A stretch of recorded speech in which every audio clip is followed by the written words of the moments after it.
সিদ্দিকী আমার গাড়ি নিয়ে ভোটে প্রচার করেছে, আজকে ফরচুনা গাড়ি চেপে বেড়াচ্ছে, তার ভাই ফরচুনা গাড়ি চেপে বেড়াচ্ছে।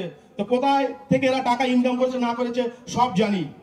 2026 সালে আমি প্রতিজ্ঞাবদ্ধ হয়েছি যে ক্যানিং পূর্বের রূপকার, সাতগাছিয়া বিধানসভার পর্যবেক্ষক, আমাদের ভাঙড়ের অবজারভার, আমাদের অভিভাবক মাননীয় সওগাত মোল্লা মহাশয়কে আমরা তার সম্মান রক্ষা করবো, এবং ভাঙড়ে যদি তিনি একটা কলা গাছও দাঁড় করিয়ে দেয় তাকে আমরা বিধানসভায় পাঠাবো। এ কেমন পীরজাদা, টুপিদারি পীরজাদা যে এসে বলছে যে জাহান্নামের কুকুর। আরে মুশকিল, ও কি জাহান্নামে গিয়ে দেখে এসেছিল নাকি? নওশাদ সিদ্দিকীকে, আব্বাস সিদ্দিকী কি জাহান্নামে গিয়ে দেখে এসেছিল? এদের মতো ভণ্ড, এদের মতন চিটিংবাজ, এদের মতন ঘোড়ার আর কেউ নেই। এদের প্রকৃত মুখ যেদিন মানুষের সামনে মুখ আর মুখোশ খুলে যাবে, ভাঙড়ের মানুষ, মা বোনেরা, ভাই বোনেরা, তারা ঝেঁটা নিয়ে ওদের মুখে মারবে। টাকা ছাড়া ওরা কিছু চেনে না।